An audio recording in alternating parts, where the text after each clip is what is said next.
The Saints' first win felt more like a relief than a locker room full of guys celebrating. They say there's still room for improvement, but this is one they'll gladly take. You know, we made a couple mistakes in the first half, and the second half we kind of just cleaned it up and just played football. Just kind of just relax and just let the game kind of come with us, and just kind of roll with the momentum of the game. And you know, when you get the momentum, it kind of just rolls in your favor when you. Fortunately for the Saints, next week is the bye week, and it couldn't come soon enough. They have time to regroup. So what's on the schedule for the Saints this bye week? To get away. I mean, those young guys, I mean, I know my rookie year I got away, and I don't think it really matters either way. Some guys stay, work out the whole time. Some guys get away. You still come. You're going to ball. You're going to ball. Honestly, have no idea. The rest of the family, the kids and other half are in Pasadena. I know the aquarium's on the list, probably a children's museum with my daughter, some stuff like that. Reporting for the Mercedes-Benz Superdome, I'm Tally Coors.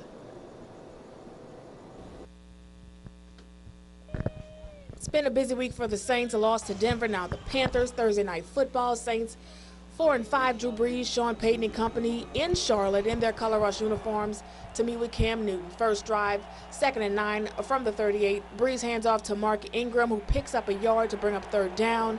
On the next play, here we go. Brees cocks back, is wrapped up and sacked, and loses the ball. Recovered by Panthers' Mario Addison. Panthers trying to convert the fumble into some early points.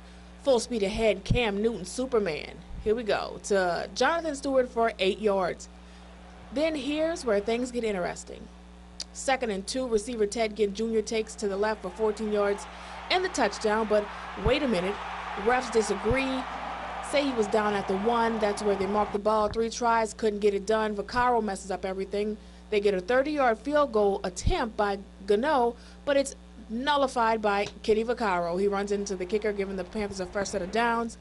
And eventually on the extended drive, Gano and the Panthers get the field goal, 3-0 Panthers. Saints trying to get something done with their own points late in the first with less than 40 seconds left. A field goal to tie it up, and it's good. Second quarter, interception by the Panthers. Stewart takes advantage, but then on 4th and 10, Carolina 20, Saints field goal is blocked.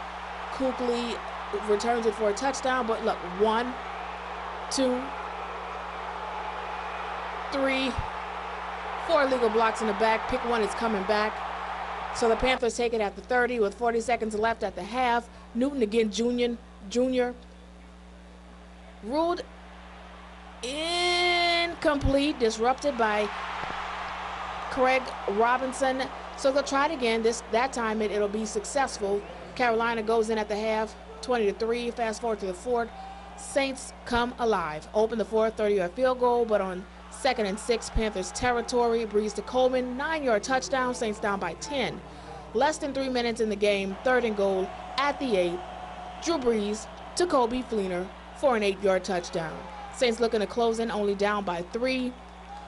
Trying to get the ball back, and they do with 28 seconds left, but here we go to Michael Thomas, but they couldn't get it done. Brandon Coleman can't get out of bounds, or Michael Thomas rather couldn't get out of bounds, and that's how it ends. 2 hours ago, the Pels took on the Indiana Pacers, and Sir Anthony Davis had quite a night. As always, 35 points, 16 rebounds, and here's what he had to say. You know, whatever the defense gave me, I just tried to take and just try to convert. Whether it was a made basket or a foul. Is that more of the Buddy you were kind of expecting to see coming into the season? Yeah, Buddy played well. Made some big shots for us, big shots. I think he's just playing more relaxed. He's starting to, figure it out. Starting to calm down. So, he's been working very hard, and now starting to, show, starting to pay off, and he's starting to play well in games. Now, the Pels got the best of that one, 102-95, and tomorrow they head to Houston to take on the Rockets. Now, while most of us were into the Pels versus Pacers, the other half of the world were into Thursday night football, the Rams versus the Seahawks, and here's how that went. The 12th man getting ready to take on the Seattle Seahawks. John Fossil, just named interim head coach of the Rams, first quarter scoreless for most of it, And here we go. On 3rd and 1, Jared Goff misses his man. Then the Seahawks start the second with an impressive drive and shoot from the same spot. Wilson to Wilson in for the touchdown. 7-up Seattle, and here's former Alaskan Governor Sarah Palin taking it all in. Into the second, Seattle leading 10-zip. The Rams are trying to get something going on 1st and 10. Goff to Todd Gurley, to the 35, to the 30, to the 25, and out around the 23-yard line, and they settle for a field goal. Seattle tries to secure the lead on 3rd and goal with less than 3:16 left in the third. Wilson to Doug Baldwin in for the score, 17-3 Seahawks. Then in the fourth, Seattle tries for the play action. Russell Wilson finds his man Tyler Lockett, 57 yards, in for the touchdown. Seahawks win it 24-3. Will have to. Now, either someone played a trick on the New Orleans Zephyrs fans, or we missed something this offseason. The real reason behind the name change to the Baby Cakes. The name has been decided, but not everyone is excited about it. More than 1,100 fans have signed a petition against the new name, and an ad agency launched another competition for a new name. 3 of those options have been the New Orleans Mudbugs, the Crew, and the Satchmos. The season doesn't officially start until April 2017. This year's Saints are not your granddaddy Saints, no paper bags needed, but they aren't your 2009-2010 Super Bowl Saints either. Call them good, call them average, call them inconsistent, but don't call them champions. Take, for instance, today's game against the Bucs. That's still going on now. 11 yards in the first quarter. Saints didn't score until 6 minutes left in the second quarter with a field goal, and Tampa Bay was leading by 7. Last I checked, the Saints have 11 points and the Bucs have 16. For a team that everyone had such high hopes for this preseason, predictions say they were Super Bowl bound. But now with 4 games left in Energy Stadium in Houston, it's far-fetched. The Saints have dropped highly winnable games. The Chiefs by 6, the Broncos by 2, the Panthers by 3, and the Lions by 13. My number one quote that I live by: never forget who your quarterback is. If my life depended on it, I would put all of my organs on Drew Brees. At least I know I have a decent shot at survival. With 5 games left, it may be too early to look ahead to the offseason, but here's what I think will happen. On defense, not a terrible bunch. Dennis Allen has done a good job in attacking offenses and giving them different looks to keep quarterbacks off balance. I don't think we'll see Delvin Breaux next season.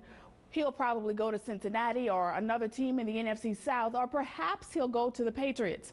Cameron Jordan, one of the best players on the Saints defense, if not the best player, look for this season or next season to be his last in black and gold. Harper has shown his leadership is valuable to young guys. Guys like Andrews Pete can stand an off-season fitness regimen as well, because this season or next season may be his last due to injury. On offense, the Saints have a stellar receiving core that I didn't think would work without a Kenny Stills. But Brandon Coleman, Michael Thomas, and Willie Snead have proven to be the brightest trio this season. The Saints' priority right now, special teams. Look for the Saints to end the season 7-9 or 8-8 at best. If by any chance they sniff the playoffs, they'll get in as a wild card. But with Dallas and Dak Prescott and the Falcons staying secure in the division, I just don't think so. Now, as for the New Orleans Pelicans, it's still early, so 7-17 ain't that bad for an NBA playoff team. But one thing to keep in mind is that your star must remain relevant. Yes, the Pelicans can win without Anthony Davis. They've proved that tried and true, but can he remain healthy? One thing that frightens me is this. Just because he has this big whopping $145 million contract won't mean it's his last. It just may not be here. There are trade rumors. He could go to the Celtics, probably not. But if he can't remain healthy or he ends up being traded, look for him to don the jerseys of the Lakers, the Rockets, the Spurs, the Mavs, the Nuggets, or the 76ers. So tally up Pels fans and Who Dat Nation, that's my commentary, and I am sticking to it.